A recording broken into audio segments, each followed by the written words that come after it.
दोस्तों, आइए एक शानदार तरीका से समझते हैं कि √2 एक अपरिमेय संख्या है, परिमेय नहीं।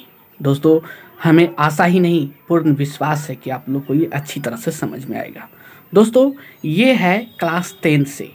दोस्तों, ये क्लास 10 से है और ये है NCERT प्रकाशन से। और दोस्तों, सब्जेक्ट जो है मैथमेटिक्स है, अर्थात गणित है। और गणित से है दोस्तों वास्तविक संख्याएं, यानी रियल नंबर। फर्स्ट चैप्टर जो है क्लास 10 का वास्तविक संख्या है, उसी का है ये। और इसमें बराबर आ जाता है कि सिद्ध कीजिए √2 एक अपरिमेय संख्या है, या सिद्ध कीजिए कि √3 एक अपरिमेय संख्या है। और दोस्तों, इस बार भी ये आने वाला है, सिद्ध कीजिए कि √2 एक अपरिमेय संख्या है। तो दोस्तों, हम यहाँ सवाल नोट किए हैं।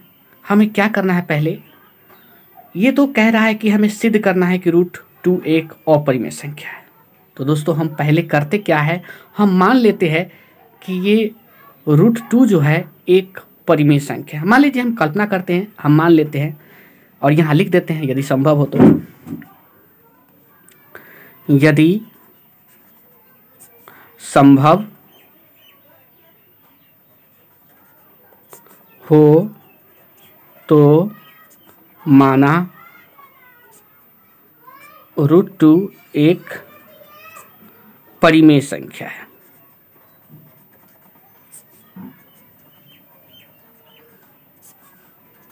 दोस्तों, ये कल्पना की हम कि √2 एक जो है परिमेय संख्या है।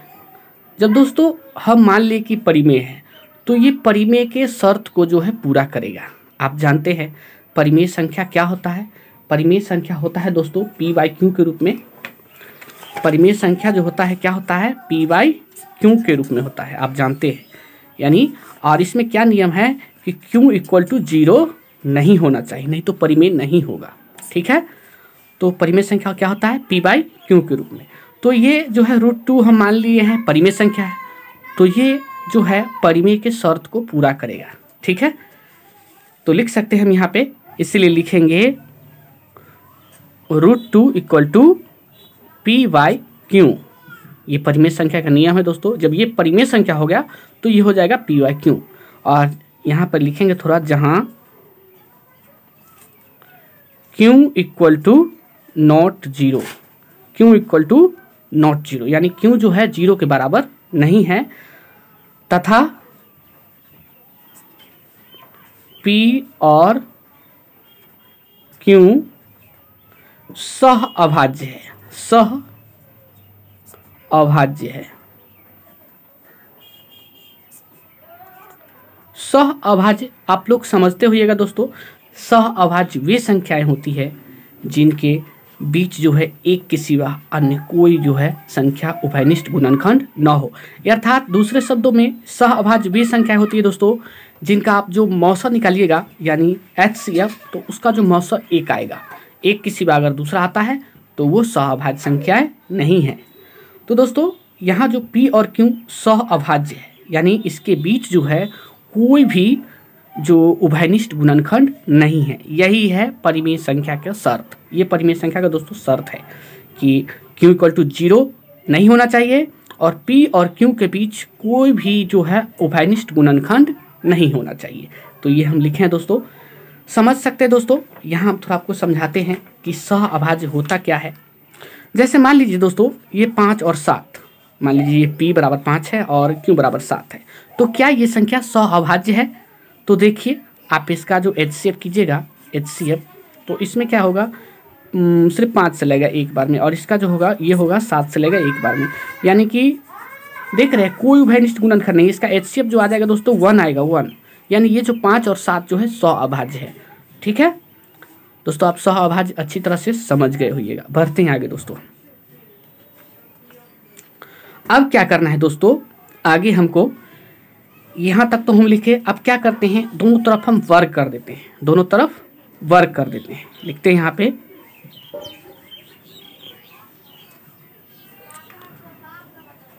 √2² बराबर p/q का होल स्क्वायर। ये क्या हुआ, हम दोनों तरफ जो है वर्ग कर दें। यहाँ लिख दीजिए दोनों तरफ वर्ग करने पर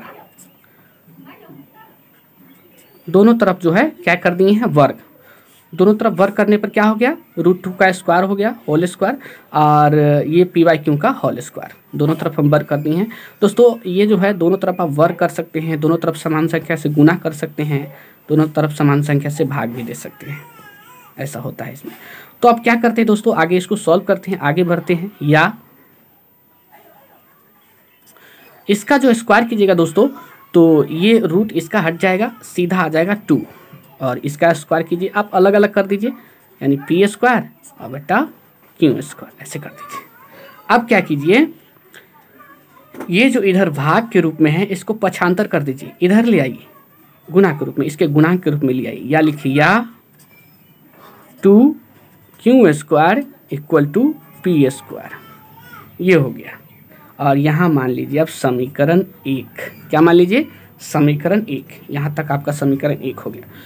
अब दोस्तों यहाँ देखिए समीकरण 1 में क्या है, यहाँ जो है यानी q² का गुणांक 2 है, अर्थात इसमें जो 2 है उभयनिष्ठ है, और जब इसके बराबर जो है p², इसके बराबर में है, जब इसके बराबर में है तो ये भी कोई 2 का ही दोस्तों गुणांक है, यानी 2 से ही गुना करके आया है, तो ये जो 2 से भी, ये भी 2 से विभाज्य है, ये 2 से विभाज्य है।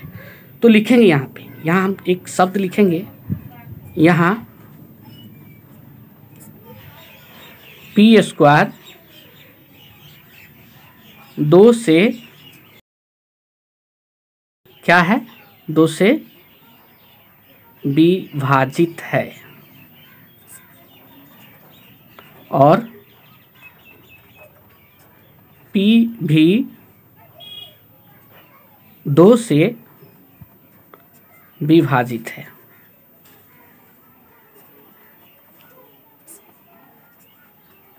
दोस्तों ये हो गया आपका समीकरण 1 से। समीकरण 1 से देखिए, ये तो स्पष्ट है, इसका तो 2 गुणांक है, तो स्पष्ट है कि ये जो है इसके बराबर में ये है, तो ये p² जो है दोस्तों, ये जो है 2 से विभाज्य है, यानी विभाजित है, और p भी 2 से विभाजित है। आगे बढ़ते हैं दोस्तों, आगे बढ़ते हैं दोस्तों। जब ये 2 से विभाज्य है तो ये यानी 2 के गुणांक के रूप में हम कोई भी संख्या लिख सकते हैं, या 2m लिख सकते हैं, या मतलब 4m लिख सकते हैं, यानी 2 से विभाज्य है तो कुछ भी लिख सकते हैं। आगे क्या करते हैं अब, माना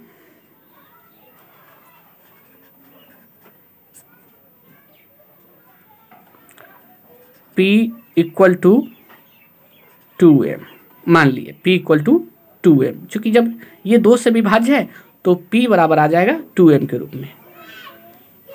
लिखेंगे यह मान समीकरण 1 में रखने पर, यह मान जो है समीकरण 1 में रखिए, यह है समीकरण 1, यह है समीकरण 1, इसमें मान जो है ये रखिए। लिखिए यहाँ पे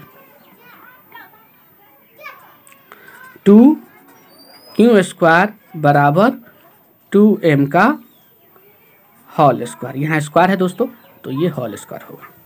अब देखिए दोस्तों, अब क्या होगा, या लिखिए या 2q² = इसका जो स्क्वायर कीजिएगा तो क्या आ जाएगा, 2 दूना 4 आ जाएगा, और m²। अब देखिए दोस्तों, अब क्या कीजिए, ये 2 जो है इधर जो है गुणांक, इसको आप इधर ले आइए, पक्षांतर कर दीजिए। या लिखिए या q² = 4m² बटा 2, 2 से काट दीजिए इसको, 2 से जो है कट गया, आ गया 2। आगे बढ़ते दोस्तों आगे हमने एक पेज लिए हैं और इस पे बढ़ते हैं दोस्तों। आगे इस पे बनाते हैं आपको,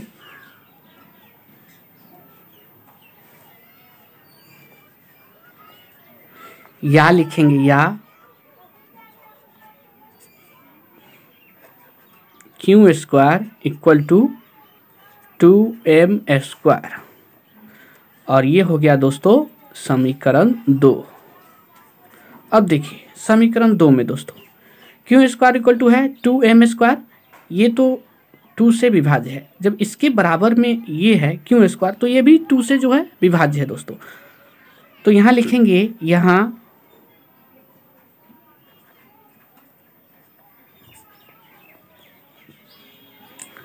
क्यू स्क्वायर 2 से विभाजित है और क्यू भी 2 से विभाजित है।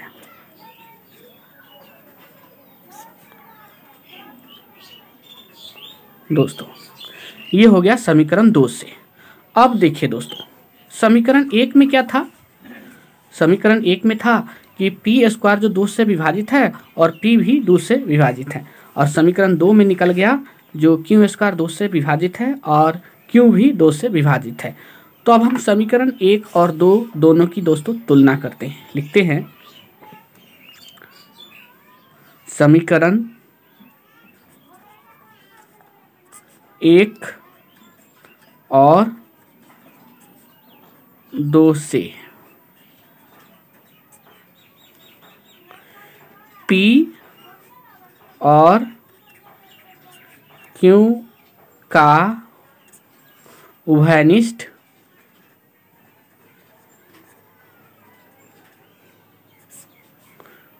गुणनखंड 2 है। यहाँ पे दोस्तों उभयनिष्ठ गुणनखंड आ गया है P और Q का 2। तो हमारी जो मान्यता थी वो बिल्कुल गलत हो गई दोस्तों। हमने जो माना था कि ये √2 जो है एक परिमेय संख्या है, P और Q के बीच मतलब कोई भी उभयनिष्ठ गुणनखंड न हो, वो गलत हो गया, गलत ठहर रहा। अतः यहाँ लिखेंगे अतः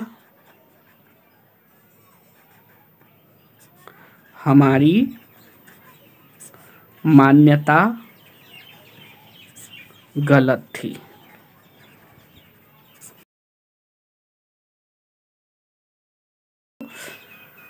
अतः हमारी मान्यता गलत थी, इसलिए √2 एक अपरिमेय संख्या है।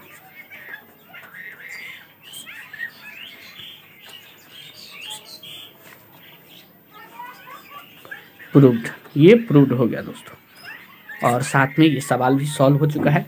दोस्तों आप जो है मान लीजिए ये √2 का था, अगर मान लीजिए आपको परीक्षा में मिले √3 का जो है सिद्ध करना √3 का, तो क्या कीजिएगा, यहाँ पे जो है √2 की जगह आप 3 डालिएगा, यहाँ भी 3 रहेगा √3, और आगे यहाँ भी जो 3 आ जाएगा, और यहाँ आपको यहाँ 3m मानना होगा। इस तरह से 3 करके बैठिएगा और 3 वाला भी बन जाएगा। तो दोस्तों ये वीडियो आपको कैसा लगा?